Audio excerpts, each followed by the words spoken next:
KaraokeBooks. A Tale of Two Cities.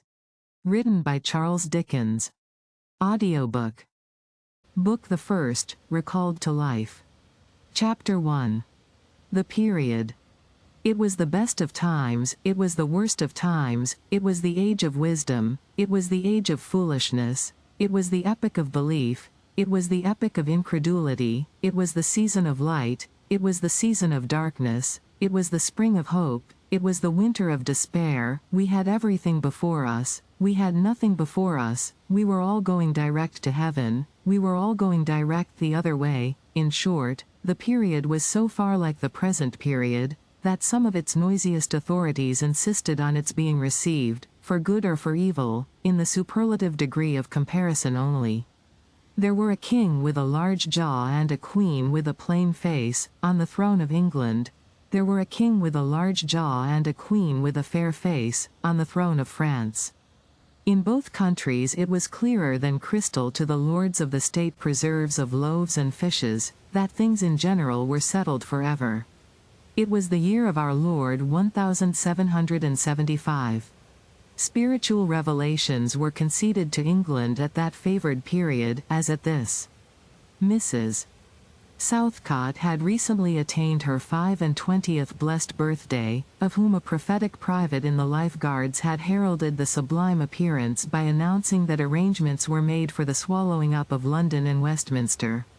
Even the Cock Lane ghost had been laid only a round dozen of years, after rapping out its messages, as the spirits of this very year last past, supernaturally deficient in originality, rapped out theirs. Mere messages in the earthly order of events had lately come to the English crown and people, from a Congress of British subjects in America, which, strange to relate, have proved more important to the human race than any communications yet received through any of the chickens of the Cock Lane brood. France, less favored on the whole as to matters spiritual than her sister of the Shield and Trident, rolled with exceeding smoothness downhill, making paper money and spending it. Under the guidance of her Christian pastors, she entertained herself, besides, with such humane achievements as sentencing a youth to have his hands cut off, his tongue torn out with pincers, and his body burned alive, because he had not kneeled down in the rain to do honor to a dirty procession of monks which passed within his view, at a distance of some 50 or 60 yards. It is likely enough that, rooted in the woods of France and Norway, there were growing trees, when that sufferer was put to death, already marked by the woodman, fate, to come down and be sawn into boards, to make a certain movable framework with a sack and a knife in it, terrible in history. It is likely enough that in the rough outhouses of some tillers of the heavy lands adjacent to Paris, there were sheltered from the weather that very day, rude carts, bespattered with rustic mire, snuffed about by pigs, and roosted in by poultry, which the farmer, Death, had already set apart to be his tumbrils of the Revolution. But that woodman and that farmer, though they work unceasingly, work silently, and no one heard them as they went about with muffled tread. The rather, forasmuch as to entertain any suspicion that they were awake, was to be atheistical and traitorous. In England, there was scarcely an amount of order and protection to justify much national boasting.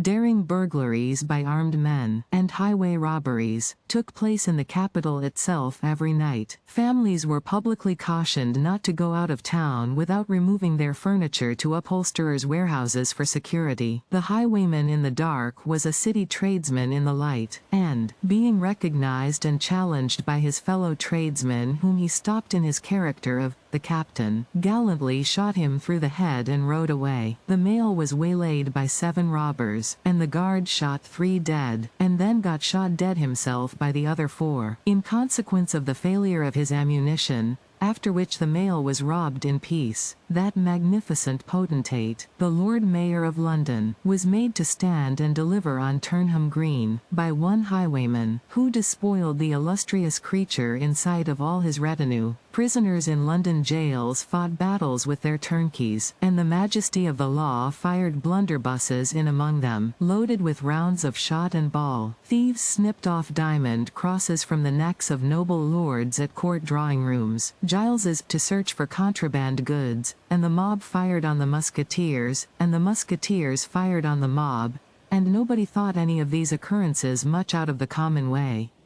In the midst of them, the hangman, ever busy and ever worse than useless, was in constant requisition, now, stringing up long rows of miscellaneous criminals, now, hanging a housebreaker on Saturday who had been taken on Tuesday, now, burning people in the hand at Newgate by the dozen, and now burning pamphlets at the door of Westminster Hall. Today, taking the life of an atrocious murderer, and tomorrow of a wretched pilferer who had robbed a farmer's boy of 6pence. All these things, and 1,000 like them, came to pass in and close upon the dear old year 1775.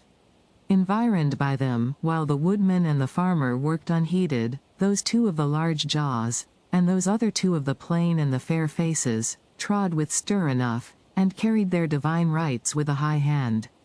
Thus did the year 1775 conduct their greatnesses, and myriads of small creatures, the creatures of this chronicle among the rest, along the roads that lay before them. If you liked what you heard, please subscribe to the channel.